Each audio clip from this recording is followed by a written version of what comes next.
लोगों ने कामयाबी के साथ अपने वोट का हक अदा किया और गिनती के अंदर लोग जीत गए। ये तो बाद में इलेक्शन को तब्दील किया गया। मैं सबूत आपके सामने भी रखूंगा जिन उम्मीदवारों को लगता है कि उनके साथ ज्यादती हुई है। अब आपको समझ आ रही होगी कि इलेक्ट्रॉनिक वोटिंग मशीन जो इमरान खान साहब लाना चाहते थे उसको क्यों मना किया गया। अगर आज पाकिस्तान में इलेक्ट्रॉनिक वोटिंग मशीन होती, सब तजर्बाकार सियासतदान है, उन्हें पता है कि उनको ये कहा जा रहा है कि गंद का टोकरा अपने सर पे आप रखें और फिर शेरवानी पहन लें या पहना दें किसी को, लेकिन कचरे का टोकरा आपको उठाना पड़ेगा और आपको बदबूदार फुजले के ऊपर, निज़ाम के फुजले पे आपको बैठना पड़ेगा, जैसे कि तारिक मतीन साहब कहते हैं। तो मियाँ साहब के जो नुमाइंदगान वहाँ मौजूद थे इस्लामाबाद में, उन्होंने ये कबूल किया और कबूल करने के बाद मियाँ साहब को ये गंदा रिजल्ट दिया गया। इस रिजल्ट के मुताबिक मियाँ नवाज शरीफ साहब की जीत अदालत के अंदर ठहर नहीं पाएगी। ये फॉर्म 45 क्या कह रहा है कि यास्मीन राशिद साहिबा ने 440 वोट लिए हैं और नवाज शरीफ साहब ने जो हैं वो 217 वोट लिए हैं। यानी यहाँ नवाज शरीफ साहब आधे वोट ले पाए यास्मीन राशिद के मुकाबले में। तो जो फॉर्म 47 है जहाँ पे नतीजा मुकम्मल होता है, वहाँ पे इनको जो इन्होंने वोट हासिल किए हैं वो है 0। यानी वो आदमी जो पीपल्स पार्टी के टिकट से इलेक्शन लड़ा, उसने अपने आप को वोट नहीं डाला या उसको किसी ने भी वोट नहीं डाला। ਪਾਕਿਸਤਾਨ ਦੇ ਵਿੱਚ ਕੱਲ ਇਲੈਕਸ਼ਨ ਸੀ ਤੇ ਇਲੈਕਸ਼ਨਸ ਦੇ ਵਿੱਚ ਜੋ ਕੱਲ ਸਕੈਮ ਹੋਇਆ ਨਾ ਪਾਕਿਸਤਾਨ ਦੇ ਵਿੱਚ, ਮੈਂ ਆਪਣੀ ਲਾਈਫ ਦੇ ਵਿੱਚ ਐਡਾ ਸਕੈਮ ਜਿਹੜਾ ਕਦੇ ਨਹੀਂ ਦੇਖਿਆ।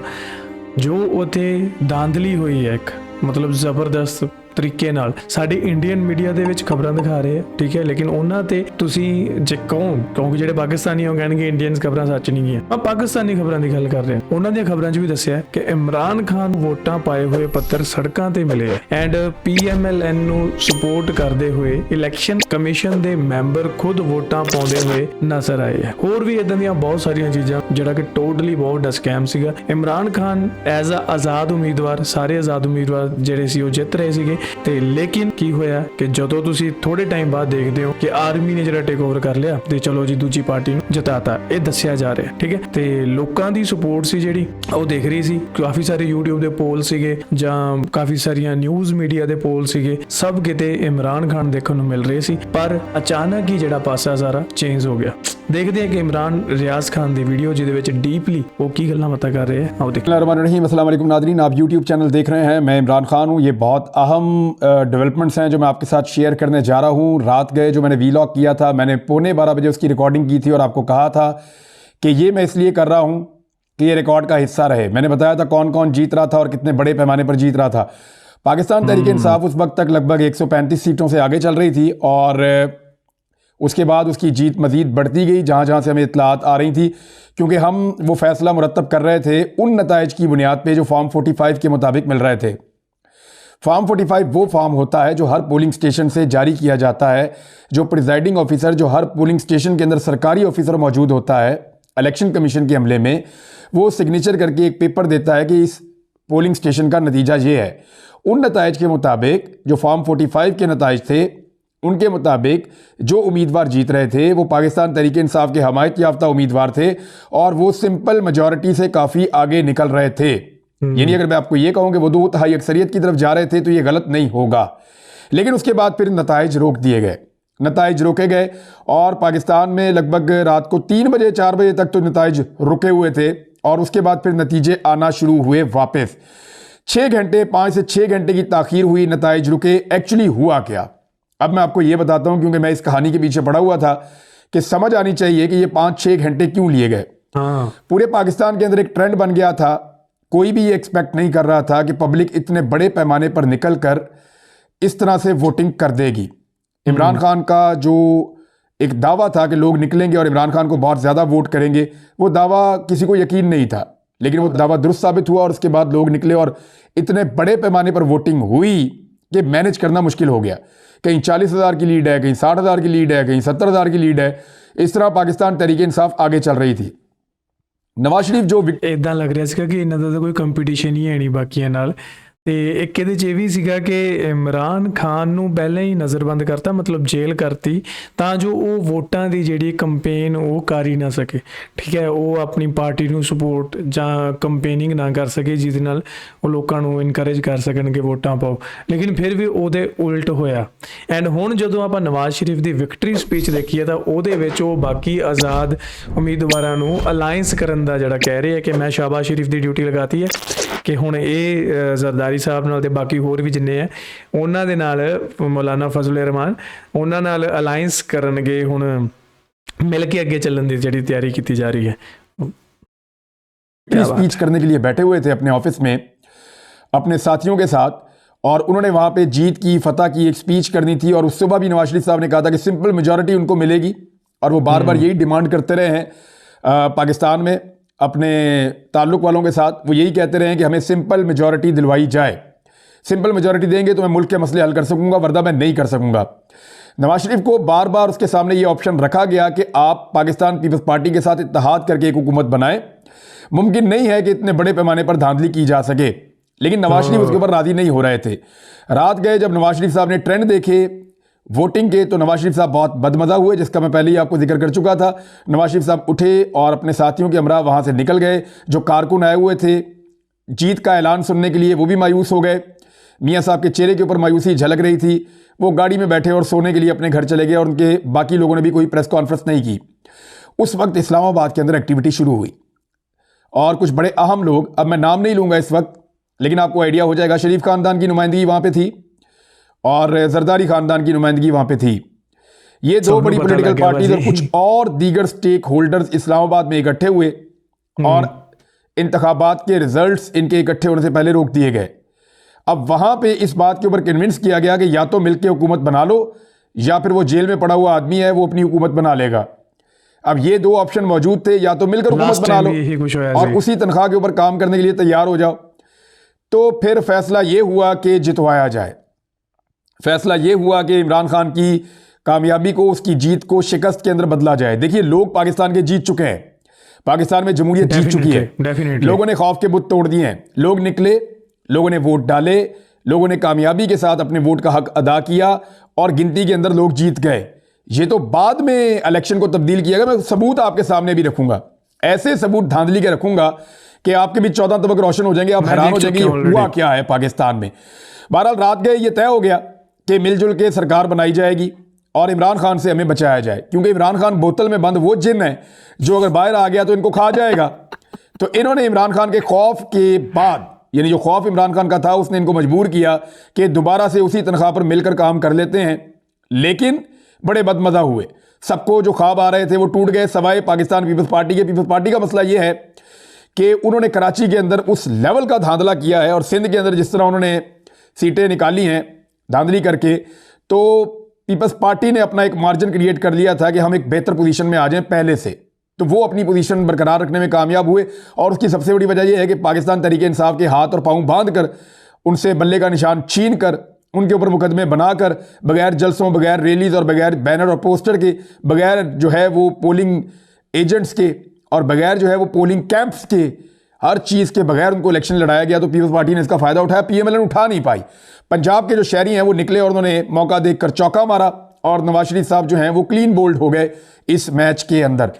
ਜਿਹੜੇ ਲੋਕ ਕਹਿੰਦੇ ਸੀ ਨਾ ਇਮਰਾਨ ਖਾਨ ਸਿਰਫ ਆਨਲਾਈਨ ਸੋਸ਼ਲ ਮੀਡੀਆ ਤੇ ਹੀ ਟ੍ਰੈਂਡ ਕਰਦਾ, ਆਈਟੀ ਸੈੱਲ ਜੋ ਇਮਰਾਨ ਖਾਨ ਦੀ ਟੀਮ ਹੈ ਉਹੀ ਉਹਨਾਂ ਨੂੰ ਪ੍ਰਮੋਟ ਕਰ ਰਹੀ ਹੈ, ਲੇਕਿਨ ਗਰਾਊਂਡ ਰਿਐਲਿਟੀ ਕੁਝ ਹੋਰ ਹੈ।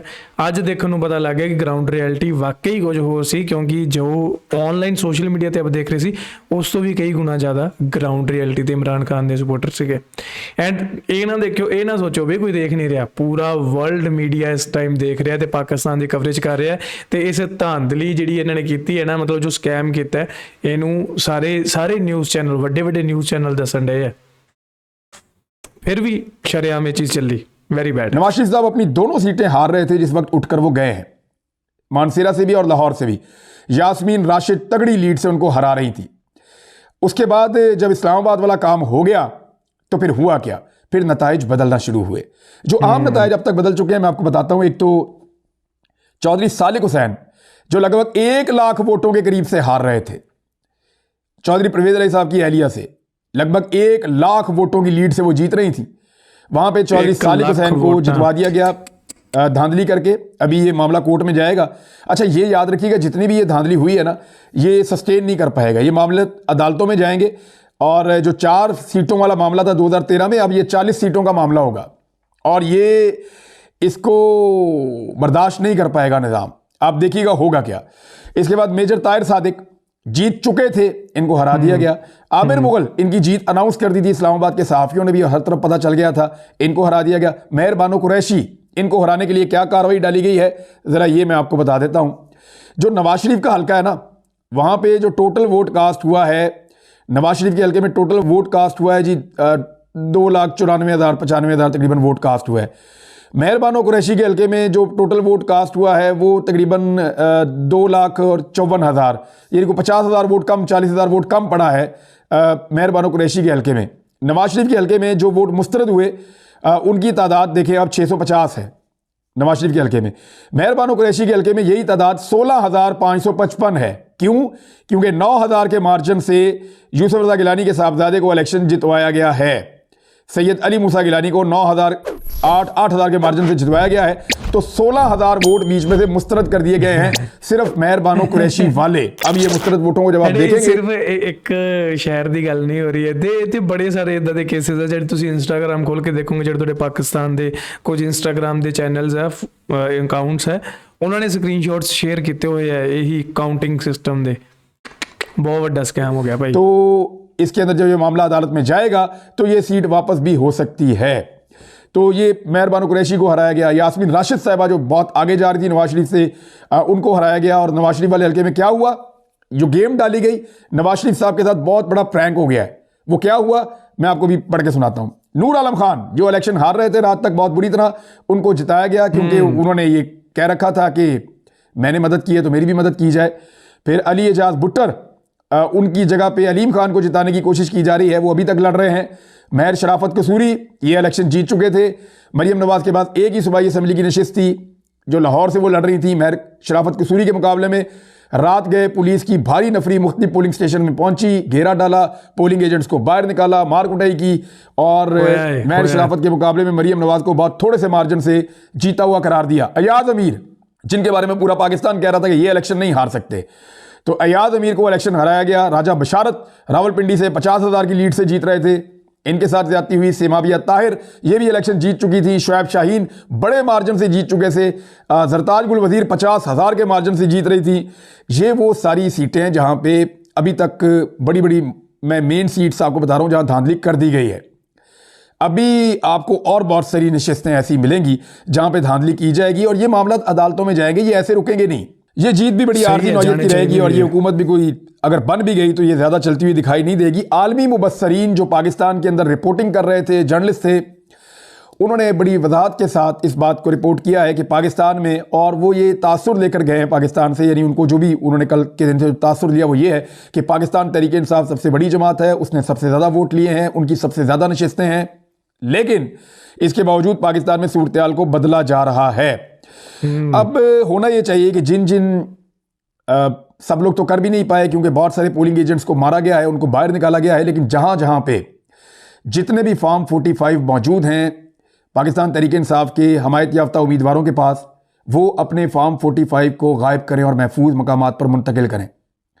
और जो जीतने वाले उम्मीदवार हैं उनको भी महफूज मकामात पर मुंतकिल करें, चाहे उनको जीत को हार में बदल दिया गया हो। उम्मीदवार भी महफूज मकाम पर रहें, अपने फॉर्म 45 भी महफूज मकाम पर रखें, क्योंकि अब आपको गिरफ्तार करके आपसे फॉर्म 45 का तकाजा किया जाएगा। ये फॉर्म 45 अभी भी आपकी लाइफ लाइन बन सकते हैं, लिहाजा ये काम तो फौरी तौर पे करना चाहिए। जिन उम्मीदवारों को लगता है कि उनके साथ ज्यादती हुई है, अब आपको समझ आ रही होगी कि इलेक्ट्रॉनिक वोटिंग मशीन जो इमरान खान साहब लाना चाहते थे उसको क्यों मना किया गया। अगर आज पाकिस्तान में इलेक्ट्रॉनिक वोटिंग मशीन होती तो नतीजा कल रात 9 वजे तक पूरे पाकिस्तान। मैं हैरान है यार कि दुनिया कितने पहुंच गई, लेकिन हजे तक भी पाकिस्तान का जो वोटिंग सिस्टम है वो किहड़े जमाने का चलन डया में आ चुका होता 90%, और रात 12 बजे तक लोग सो गए होते पूरा नतीजा सुनकर, और उस नतीजे के ऊपर कोई उंगली भी नहीं उठा सकता था। तो इलेक्ट्रॉनिक वोटिंग मशीन को इसलिए नहीं चलने दिया गया कि धांधली करनी होती है, इलेक्शन को मैनेज करना होता है और इलेक्शन के नताइज को अपने मुताबिक तब्दील करना होता है। किसी को नवाजना होता है और किसी को नहीं नवाजना होता, और किसी को दबाना होता है, उसके साथ ज्यादती करनी होती है। मरियम नवाज लाहौर की दोनों सीटें हार गई थी, उनको कैसे जितवाया जा रहा है ये भी आपके सामने है। मैं अब आपको जरा मियां नवाज शरीफ साहब के जरा फॉर्म 45 को आप देखें, और फिर एक फॉर्म, अच्छा फॉर्म 45 और फॉर्म 46 के अंदर जरा पहले आप फर्क समझ लें ये है क्या, क्योंकि जल्दबाजी में बहुत बड़ी बड़ी गलतियां हो गई हैं। ये सारी गलतियां अदालतों में जाएंगी और अदालतों के अंदर बड़े जूते पड़ने वाले हैं, क्योंकि अदालतों में जब ये सवालात वकील उठाएंगे तो नवाज शरीफ के वकला के पास या नवाज शरीफ के पार्टी के जो उम्मीदवारान हैं, जो जीतने वाले हैं बज़ाहिर, उनके पास कोई जवाब नहीं होंगे। वो बुरी तरह फंस चुके हैं। कैसे फंसे हैं देखें, मैं आपको बताता हूँ। वो ऐसे फंसे हैं कि फॉर्म 45 होता है एक पोलिंग स्टेशन का, फॉर्म 47 होता है पूरे हलके का। ओके। एमएनए के हलके में मिसाल के तौर पे 200 पोलिंग स्टेशन है ना, या 300 पोलिंग स्टेशन है, तो 300 फॉर्म 45 होंगे और इन 300 फॉर्म 45 को जब आप मिलाएंगे तो एक फॉर्म 47 बनेगा। इसको जरा आप अच्छी तरह समझ लें ताकि हर पाकिस्तानी को समझ आ जाए कि उनके साथ दाव लगाया क्या गया है। आपको समझ आ जाएगी कि एक्चुअली हुआ क्या है, आपके साथ पाकिस्तान के साथ क्या हुआ है। फिर सुन लें, फॉर्म 45 हर पोलिंग स्टेशन से एक निकलता है। अगर 300 पोलिंग स्टेशन है तो 300 फॉर्म 45 हैं। फॉर्म 47 आरओ के दफ्तर से एक निकलता है और इसके अंदर तमाम फॉर्म 45 का जो नतीजा होता है उसको इकट्ठा करके जमा करके लिख दिया जाता है। तो इसको कहते हैं फॉर्म 47। ये हतमी नतीजा होता है। अब नवाज शरीफ के हलके का मैं सिर्फ एक आपको फॉर्म 45 पढ़ के सुना रहा हूं, सिर्फ एक फॉर्म 45। ये फॉर्म 45 क्या कह रहा है कि यास्मीन राशिद साहिबा ने 440 वोट लिए हैं और नवाज शरीफ साहब ने जो हैं वो 217 वोट लिए हैं। यानी यहां नवाज शरीफ साहब आधे वोट ले पाए यास्मीन राशिद के मुकाबले में। ये जो फॉर्म 45 मैं आपको पढ़ के सुना रहा हूं, ये Abdali grammar girls high school है, गर्ल्स स्कूल है, ग्रामर स्कूल है और अब्दाली रोड लाहौर पे है। मैं गया हूं जी, यहां पे मैंने ये स्कूल विजिट किया हुआ, मैंने देखा हुआ है माजी में। अब ये फॉर्म 45 क्या बता रहा है, ये एक हलके का है, याद रखिएगा। इसने कुछ ऐसी चीजें बताई हैं कि नवाज शरीफ का और रिजल्ट जो है वो यास्मीन राशिद का, ये तो इसने बता दिया है, लेकिन इसने कुछ चीजें और बड़ी अजीब बताई। यहां पे एक उम्मीदवार है ऊपर, इकबाल अहमद खान। अच्छा, वो तीसरे नंबर पे इनका नाम लिखा हुआ है, शायद वही है। ये जो इकबाल अहमद खान है, इनको 4 वोट पड़े हैं फॉर्म 45 में। अब बहुत सारे पोलिंग स्टेशन हैं। अच्छा, ਇਹ ਜਾ ਰਿਹਾ ਇੱਕ ਕੋਈ ਇਦਾਂ ਦੇ ਉਮੀਦਵਾਰ ਵੀ ਸੀਗੇ ਜਿਨ੍ਹਾਂ ਦੀ 0 ਵੋਟ ਸੀ, ਮਤਲਬ ਉਹ ਬੰਦਾ ਜਿਹੜਾ ਖੜਾ ਹੋਇਆ ਉਹਨੇ ਆਪਦੇ ਆਪ ਨੂੰ ਵੀ ਨਹੀਂ ਵੋਟ ਪਾਈ। ਕਈ ਫਾਰਮ 45 ਦੇ ਵਿੱਚ ਇਹ ਵੀ ਚੀਜ਼ ਲਿਖੀ ਹੋਈ ਹੈ। ਮਤਲਬ ਹੱਦ ਹੋ ਗਈ ਯਾਰ, ਕੋਈ ਬੰਦਾ ਆਪਦੇ ਆਪ ਨੂੰ ਵੋਟ ਵੀ ਨਹੀਂ ਪਾਊਗਾ। ਜਿਹਨੇ ਉਹਦਾ ਆਫਿਸ ਖੋਲਿਆ, ਦਫ਼ਤਰ ਖੋਲਿਆ, ਉਹਨੇ ਵੀ ਨਹੀਂ ਵੋਟ ਪਾਈ। कमाल है। भी पड़े होंगे साढ़े नीटू शटरा वाला हाल हो गया है। तो इनके सैकड़ों में वोट तो जाने चाहिए ना इकबाल अहमद खान के। अगर सैकड़ों पोलिंग स्टेशन है, एक में 4 पड़े हैं तो 200, 400, 500, 1000 वोट तो होना चाहिए इनका, और ये पीपल्स पार्टी के हैं। तो जो फॉर्म 47 है जहां पे नतीजा मुकम्मल होता है, वहां पे इनको जो इन्होंने वोट हासिल किए हैं वो है 0। यानी वो आदमी जो पीपल्स पार्टी के टिकट से इलेक्शन लड़ा, उसने अपने आप को वोट नहीं डाला या उसको किसी ने भी वोट नहीं डाला, उसका किसी दफ्तर खोला उसने भी वोट नहीं डाला। हत्ता कि यहां तक मामला हो गया कि उसको वोट ही कोई नहीं पड़ा, और जो वोट उसको फॉर्म 45 के अंदर पड़े हैं वो भी फॉर्म 47 जहां पे मुकम्मल रिजल्ट कंपाइल हुआ वहां पे वो भी गिनती के अंदर शामिल नहीं किया गया। एक और उम्मीदवार मैं आपको बताता हूं, ये हैं जी हसनैन अहमद शहजाद। इनको 1 वोट पड़ा है। मैं एक एक वोट भी आपको इसलिए बता रहा हूं, आपको मजा आएगा थोड़ा सुन के। अच्छा जी, यहां पे जो है हसनैन अहमद शहजाद साहब जो हैं, वहां पे उनको 1 वोट पड़ा है, यहां पे उनको कोई वोट नहीं पड़ा। यानी एक पोलिंग स्टेशन में उनको 1 वोट पड़ा है, लेकिन पूरे हलके के अंदर वो वोट गिना नहीं जा रहा। एक और उम्मीदवार के पास जाते हैं, वोटा किधर गई? ये जी खालिद मसूद सिंधु साहब को 3 वोट पड़े हैं, सलीमुल्लाह को 6 वोट पड़े हैं इस पोलिंग स्टेशन में। यानी खालिद मसूद सिंधु 3 वोट, सलीमुल्लाह 6 वोट इस एक पोलिंग स्टेशन में। और पूरे हलके के रिजल्ट के अंदर ये जो दोनों उम्मीदवार हैं, खालिद मसूद सिंधु और सलीम सैफुल्लाह, खालिद मसूद सिंधु क्योंकि पाकिस्तान मरकजी मुस्लिम लीग से उनके वोट गिने गए हैं, और सलीमुल्लाह जो हैं उनको 0 वोट पड़ा है, उनका वोट नहीं गिना गया। अब आ जाएं आप अगले उम्मीदवारों की तरफ कि उनके साथ क्या हुआ। इसके बाद एक सूफी साहब हैं ਜਿਹੜੇ ਉਹ ਦੂਜੀ ਪਾਰਟੀ ਦੇ, ਉਹਨਾਂ ਨੇ ਬੜਾ ਸੋਹਣਾ ਮੈਥਮੈਟਿਕਸ ਇੱਥੇ ਯੂਜ਼ ਕੀਤਾ ਕਿ ਇਹਨਾਂ ਦੀਆਂ ਵੋਟਾਂ 0-0 ਕਰਕੇ ਉਹ ਸਾਰੀਆਂ ਵੋਟਾਂ ਦੂਜੇ ਪਾਸੇ ਐਡ ਕੀਤੀਆਂ, ਤਾਂ ਹੀ ਤਾਂ ਰਾਤੋਂ ਰਾਤ ਉਹ ਸਾਰੀਆਂ ਵੋਟਾਂ ਬਿਲਕੁਲ ਹੀ ਚੇਂਜ ਹੋ ਗਿਆ ਸਾਰਾ ਸਿਸਟਮ, ਕਿ ਜਿਹੜੀ ਨਵਾਜ਼ शरीफ ਦੀ ਪਾਰਟੀ ਹੈ ਉਹ ਜਿੱਤ ਗਈ, ਜਿਹੜੀ ਕਿ ਸਾਰੇ ਪਾਸੋਂ ਹਾਰ ਰਹੀ ਸੀ। खलीक अहमद भट्ट साहब, इनके 11 वोट हैं, और मोहम्मद इम्तियाज़ चौधरी साहब का 1 वोट है, मोहम्मद खुरम रियाज साहब के 37 वोट हैं, मोहम्मद आमिर का 1 वोट है, और मुजम्मल कादिर भट्ट का 4 वोट हैं। और इस तरह जो है वो ये एक पोलिंग स्टेशन मुकम्मल होता है। जब आप दूसरी जानिब जाते हैं तो इन सबका कोई वोट नहीं है, सारे 0 0 0 0 0 0 आ रहे हैं। यानी हैरत की बात यह है कि एक पोलिंग स्टेशन के अंदर मैं रिजल्ट आपके सामने रख रहा हूं जिसमें इन उम्मीदवारों को वोट पड़े हैं, और फिर पूरे हलके का रिजल्ट आपके सामने रख रहा हूं जिनमें वो वोट गिने ही नहीं गए। अब अगर मैं 10 पोलिंग स्टेशन के निकालूं तो इनके और बढ़ जाएंगे, लेकिन पूरे के अंदर 0 है। हाँ, और अगर 100 पोलिंग स्टेशन के निकालूं तो इनके और बढ़ जाएंगे इन उम्मीदवारों के वोट, लेकिन पूरे हलके के अंदर जमाते इस्लामी और पीपल्स पार्टी को एक भी वोट नहीं पड़ा। आप अंदाजा करें, उन्होंने खुद भी अपने आप को वोट नहीं डाला, उनके घर वालों ने भी वोट नहीं डाले। ये तो धांधली का धांधला है और झुड़लू है। नवाज शरीफ ये इलेक्शन हार रहे थे और जिस तरह उनको जितवाया गया है, नवाज शरीफ को तत्ते तवे पे बिठा दिया गया है। मैं माजरत के साथ मुझे इसलिए कहना पड़ रहा है कि उनके साथ ज्यादती हुई है। मियाँ साहब को इस ज्यादती का रात को पता चल गया था। मियाँ साहब तजर्बाकार सियासतदान है, उन्हें पता है कि उनको ये कहा जा रहा है कि गंद का टोकरा अपने सर पे आप रखें और फिर शेरवानी पहन लें या पहना दें किसी को, लेकिन कचरे का टोकरा आपको उठाना पड़ेगा और आपको बदबूदार फुजले के ऊपर, निज़ाम के फुजले पे आपको बैठना पड़ेगा, जैसे कि तारिक मतीन साहब कहते हैं। तो मियाँ साहब के जो नुमाइंदगान वहाँ मौजूद थे इस्लामाबाद में, उन्होंने ये कबूल किया और कबूल करने के बाद मियाँ साहब को ये गंदा रिजल्ट दिया गया। इस रिजल्ट के मुताबिक मियाँ नवाज शरीफ साहब की जीत अदालत के अंदर ठहर नहीं पाएगी अगर अदालत में थोड़ा सा भी इंसाफ हुआ तो नाज़रीन, ये अब तक की सूरत हाल है। लेकिन इसके बावजूद अभी भी पाकिस्तान की सबसे बड़ी और तगड़ी सियासी जमात तमाम तर हथकंडे, तमाम तर जुल्म और जबर के बावजूद पाकिस्तान तहरीक इंसाफ साबित हुई है। पाकिस्तान के अवाम जीत गए हैं, पाकिस्तान के अवाम कामयाब हुए हैं। पूरी कौम को इसके लिए मुबारकबाद। आपने साबित किया कि आप जमहूरियत पसंद हैं, आपने साबित किया कि आप मुहिब वतन हैं, आपने साबित किया कि आप खौफज़दा नहीं होते, आपने साबित किया कि आपको अपने मुल्क से अभी भी उम्मीद और लगाव बाकी है। बहरहाल जिसने जो करना है कर ले, ऐसी चीज़ें ज़्यादा देर तक टिकती नहीं हैं। अगले वीलॉग में कुछ और बड़ी आम चीज़ें आपको बताऊंगा, हम इसके ऊपर काम कर रहे हैं अभी। अपना ख्याल रखिएगा, अपने चैनल का भी। अल्लाह हाफिज़। ਸੋ ਗਾਇਜ਼ ਇਹ ਸੀਗੀ ਅੱਜ ਦੀ ਇੱਕ ਵੀਡੀਓ ਜਿਹਦੇ ਵਿੱਚ ਸਾਰਾ ਕੁਝ ਆਪਾਂ ਜਾਣਿਆ ਵਿਦ ਪ੍ਰੂਫ।